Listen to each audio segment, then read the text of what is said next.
ده فتيس ام جي زد اس، صح يا هندسه؟ صح يا استاذ احمد. والفتيس ده بايظ. هو مش كله بايظ، جزء منه. جزء منه. ممكن تشرح لنا ايه اللي بيبوظ الفتيس دوت اللي عشان ما الناس ما تقعش في المشاكل؟ بص عامه الفتيس ده جالي مكسور، المشكله ان هو مكسور في القطعه دي، يعني ده مكسور في الحل. ده مكسور طبيعي لو يبوظ. بالظبط. فضه زيت.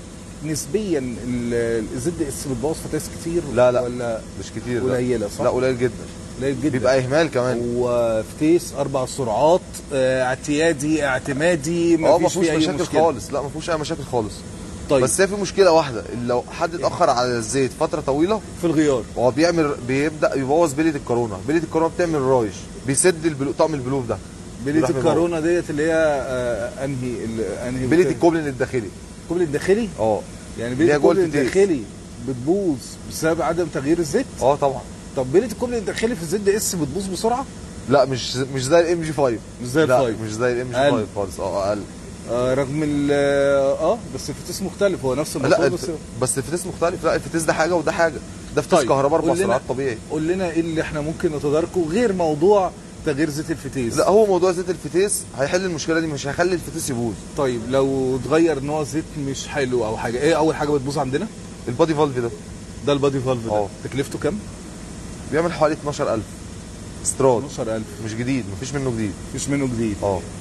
طيب لو البادي فالف باظ وما لحقش يغيره هيبوظ الفتيس نفسه. بيأثر على كنترول الفتيس.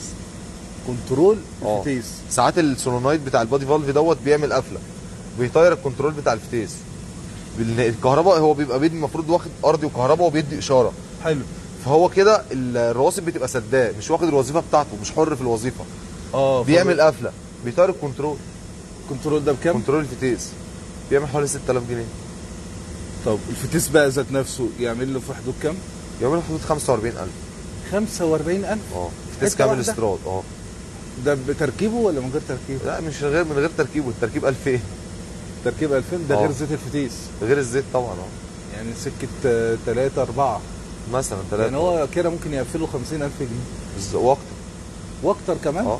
بالمصنعيه والزيت ممكن 50000. 50000. ربنا يعين الناس والله. احنا يعني بنحاول ان احنا ما نعملش كده. يعني هي العربيه دي مشكلتها ان هي كانت في البادي فالف والحله. طب وهي الحله بتتكسر على طول؟ لا ده هي حادثه. قضاء وقدر. لا مش طبيعي. لكن مش زي الفايف مثلا واطيه فبتكسر الكارتيره، مش اي حاجه؟ لا ما فيهاش الكلام ده. طيب الحمد لله، يعني الموضوع بسيط وملموم. بالظبط. الحمد لله. شكرا يا هندسه وجزاك الله خير. العفو.